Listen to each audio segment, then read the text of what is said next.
श्री कृष्ण। श्रीमद् भगवत गीता अध्याय 4। श्री भगवान बोले, मैंने इस अविनाशी योग को सूर्य से कहा था। सूर्य ने अपने पुत्र वैवस्वत मनु से कहा और मनु ने अपने पुत्र राजा इक्ष्वाकु से कहा। हे परम तप अर्जुन, इस प्रकार परंपरा से प्राप्त इस योग को राजर्षियों ने जाना, किंतु उसके बाद वह योग बहुत काल से इस पृथ्वी लोक में लुप्त प्राय हो गया। तू मेरा भक्त और प्रिय सखा है, इसीलिए वही यह पुरातन योग आज मैंने तुझको कहा है, क्योंकि यह बड़ा ही उत्तम रहस्य है, अर्थात गुप्त रखने योग्य विषय है। अर्जुन बोले, आपका जन्म तो अर्वाचीन अभी हाल का है और सूर्य का जन्म बहुत पुराना है, अर्थात कल्प के आदि में हो चुका था। तब मैं इस बात को कैसे समझूं कि आप ही ने कल्प के आदि में सूर्य से यह योग कहा था। श्री भगवान बोले, हे परम तप अर्जुन, मेरे और तेरे बहुत से जन्म हो चुके हैं, उन सब को तू नहीं जानता, किंतु मैं जानता हूँ। मैं अजन्मा और अविनाशी स्वरूप होते हुए भी तथा समस्त प्राणियों का ईश्वर होते हुए भी अपनी प्रकृति को अधीन करके अपनी योग माया से प्रकट होता हूँ।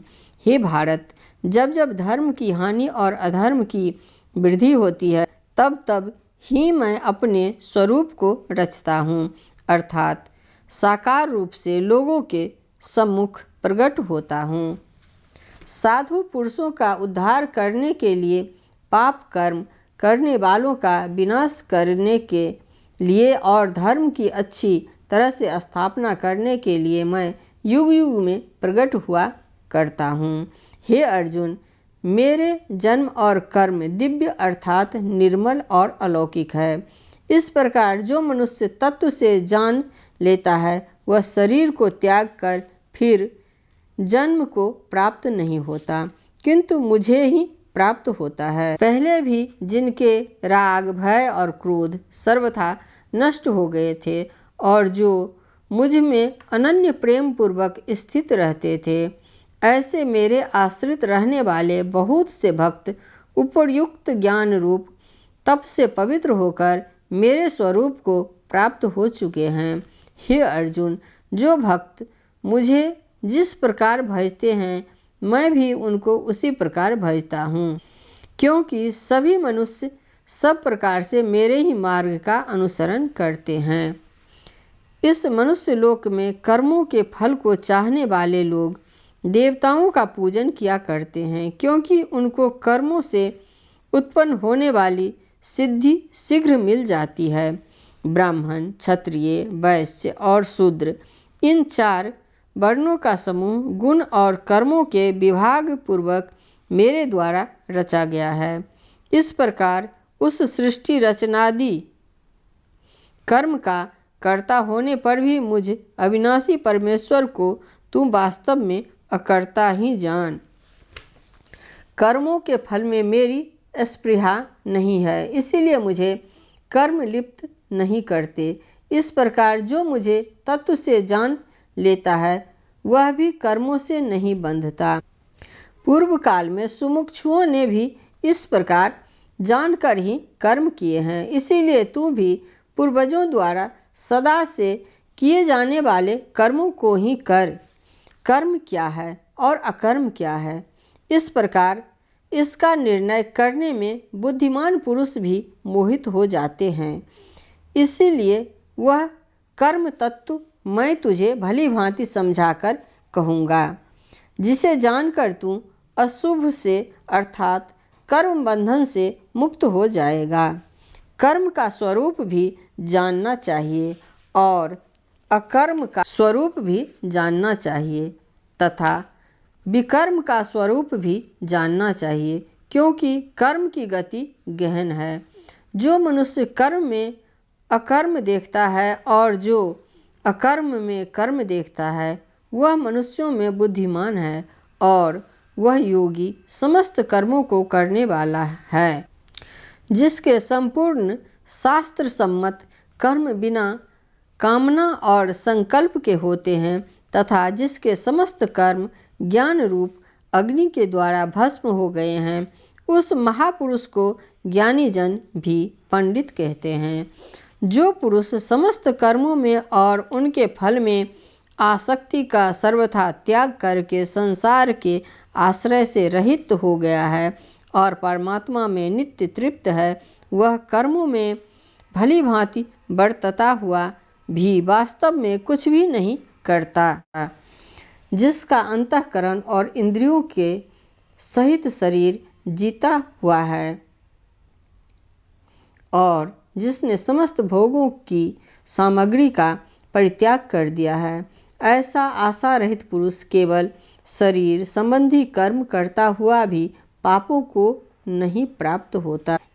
जो बिना इच्छा के अपने आप प्राप्त हुए पदार्थ में सदा संतुष्ट रहता है, जिसमें ईर्ष्या का सर्वथा अभाव हो गया है, जो हर्ष शोक आदि द्वंद्वों से सर्वथा अतीत हो गया है, ऐसा सिद्धि और असिद्धि में सम रहने वाला कर्मयोगी कर्म करता हुआ भी उनसे नहीं बंधता।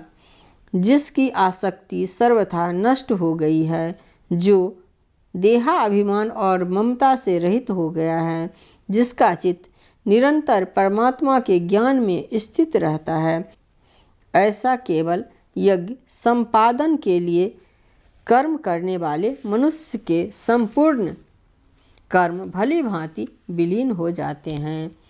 जिस यज्ञ में अर्पण अर्थात श्रुबा आदि भी ब्रह्म हैं और हवन किए जाने योग्य द्रव्य भी ब्रह्म हैं तथा ब्रह्म रूप कर्ता के द्वारा ब्रह्म रूप अग्नि में आहुति देना रूप क्रिया भी ब्रह्म है, उस ब्रह्म कर्म में स्थित रहने वाले योगी द्वारा प्राप्त किए जाने वाले योग्य फल भी ब्रह्म ही है। दूसरे योगी जन देवताओं के पूजन रूप यज्ञ का ही भली भांति अनुष्ठान किया करते हैं और अन्य योगी जन पर ब्रह्म परमात्मा रूप अग्नि में अभेद दर्शन रूप यज्ञ के द्वारा ही आत्म रूप यज्ञ का हवन किया करते हैं। अन्य योगी जन श्रोत्र आदि समस्त इंद्रियों को स्वयं रूप अग्नियों में हवन किया करते हैं और दूसरे योगी लोग शब्दादि समस्त विषयों को इंद्रिय रूप अग्नियों में हवन किया करते हैं। दूसरे योगी जन इंद्रियों की संपूर्ण क्रियाओं को और प्राणों की समस्त क्रियाओं को ज्ञान से प्रकाशित आत्म संयम योग रूप अग्नि में हवन किया करते हैं।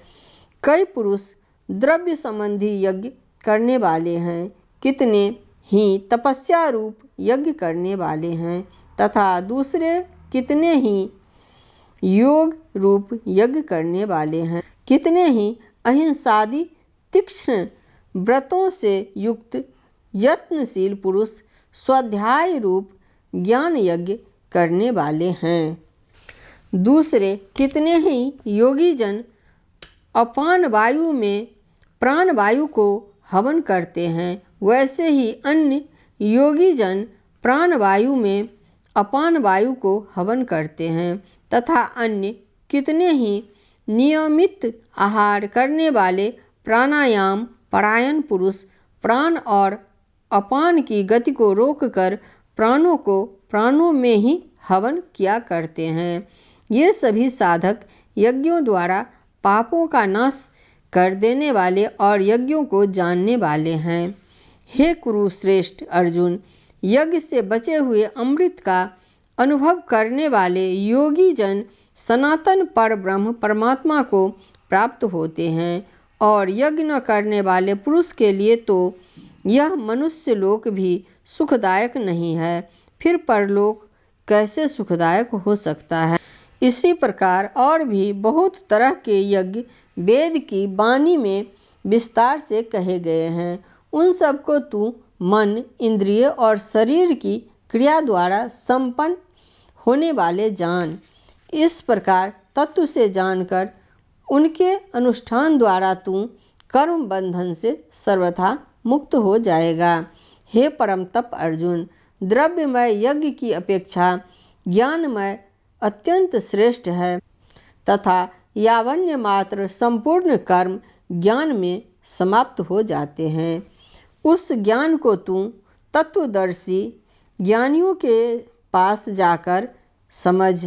उनको भली भांति दंडवत प्रणाम करने से, उनकी सेवा करने से और कपट छोड़कर सरलतापूर्वक प्रश्न करने से वे परमात्मा तत्व को भली भांति जानने वाले ज्ञानी महात्मा तुझे उस तत्व ज्ञान का उपदेश करेंगे, जिसको जानकर फिर तू इस प्रकार मोह को नहीं प्राप्त होगा।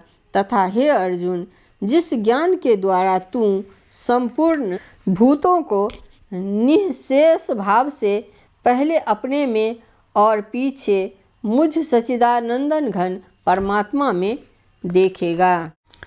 यदि तू अन्य सब पापियों से भी अधिक पाप करने वाला है, तो भी तू ज्ञान रूप नौका द्वारा निस्संदेह संपूर्ण पाप समुद्र से भली भांति तर जाएगा।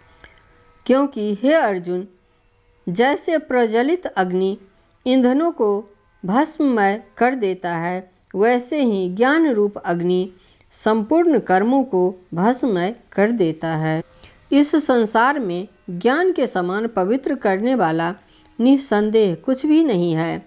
उस ज्ञान को कितने ही काल से कर्मयोग के द्वारा शुद्धांतकरण हुआ मनुष्य अपने आप ही आत्मा में पा लेता है।